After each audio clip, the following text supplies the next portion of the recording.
आप सबको विश्व पशु चिकित्सा दिवस के ऊपर हार्दिक शुभकामनाएं। और इस संक्रमण के दौर में पशुओं को गर्मी के मौसम में कैसे प्रबंधन करें, कैसे हम ज़्यादा से ज़्यादा उत्पादन ले सकें, क्योंकि ये एक ऐसा दौर होता है जब एकदम गर्मी बढ़ रही होती है और हमारा जो हिसार और आसपास का क्षेत्र, खासकर हरियाणा के आसपास लगता हुआ इलाका, जहाँ पर गर्मियों में तापमान 45 से 50 डिग्री और फिर जुलाई अगस्त में ह्यूमिडिटी 80 से ऊपर रहती है। इस समय पशुओं के लिए बड़ा मुश्किल हो जाता है कि वो गर्मी के मौसम को, और हरे चारे की भी उपलब्धता कम हो जाती है, तो उसमें वो अपना जो दूध दे रहे होते हैं तो उसको दूध की क्षमता को कैसे जारी रख सकें, इसके ऊपर जो मुख्य ध्यान देने वाली बातें हैं कि एक तो हम पशुओं के लिए निरंतर 3 से 4 बार उनको, गायों को खासकर, पानी पीने का पानी, स्वच्छ पीने का पानी उपलब्ध कराएं। जो उनकी खोर है, नांद है जिसमें हम हरा चारा डालते हैं, उसकी भी निरंतर सफाई होती रहे 2 दिन में, 3 दिन में, क्योंकि जितना साफ़ सुथरा रहेगा उतना ही पशु का खाने का मन करता है। और हरा चारा जो है इस सीज़न में थोड़ा सूखा हो जाता है, तो जिससे पानी की मात्रा ज़्यादा चाहिए होती है, और लगातार गर्मी की वजह से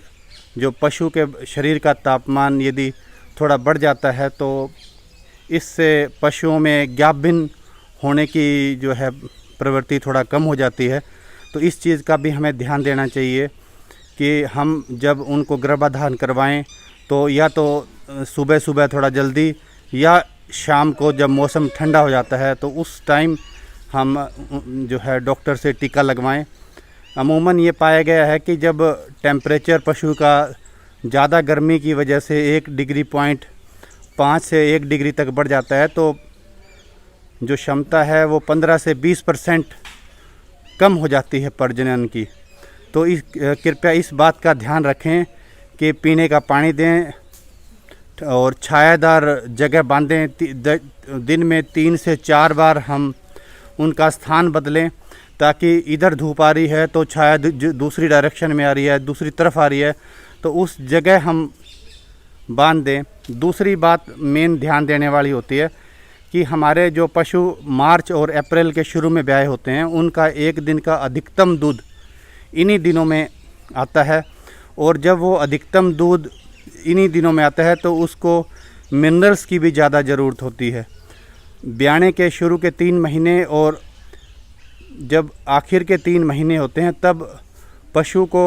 मिनरल मिक्सचर ज़रूर से ज़रूर दिया जाए, जो कि हमारे लाला लाजपत राय पशु चिकित्सा विश्वविद्यालय में उपलब्ध रहता है। वो आप हमारे किसी भी डिस्ट्रिक्ट हेडक्वार्टर केंद्र से ख़रीद सकते हैं। तो उससे पशु के अंदर जो दूध की उत्पादन क्षमता है वो भी जारी रहती है। और इन दिनों में जो विशेष ध्यान देने बातें हैं कि हरियाणा सरकार द्वारा जो वैक्सीन तैयार की गई हैं, वो भी वैक्सीन लगने का टाइम भी इन्हीं दिनों में ही रहता है, मई, जून, जुलाई में। तो उनका भी आप ध्यान रखें, और नमक की मात्रा का भी ध्यान रखें, क्योंकि पसीना जब आता है तो हॉट एंड ह्यूमिड, जो गर्म और आर्द्रता वाला जो मौसम है, उसमें नमक भी ज़्यादा रिसाव कर जाता है शरीर से। तो दूध जब पशु देता है तो और मिनरल और खनिज की कमी होती है, तो उनका भी आप ध्यान दें। और जो पशु 2-2.5 महीने जिनको ब्याए हो गए हैं, उनके आप गर्मी में आने के लक्षण, उनके गर्मी में आने के लक्षणों को भी ध्यान दें, क्योंकि पशु अमूमन गर्मी में आते हुए थोड़ा सा दिखाता नहीं है इन दिनों में। और आप सुबह और शाम को ज़्यादा ध्यान दें, ताकि पशुओं के अंदर गर्मी में आने के लक्षण देखकर हम शुष्क काल को घटा सकें। और ऐसे संक्रमण के दौर में पशु धन ही एक ऐसा धन है जो किसान को, पशुपालकों को अच्छी आय का स्रोत हो सकता है। इससे एक लगातार हम काम में लगे रह सकते हैं और हमारे परिवार को, हमारे समाज को उठाने के लिए पशुपालक जो है काफ़ी योगदान दे सकते हैं। धन्यवाद।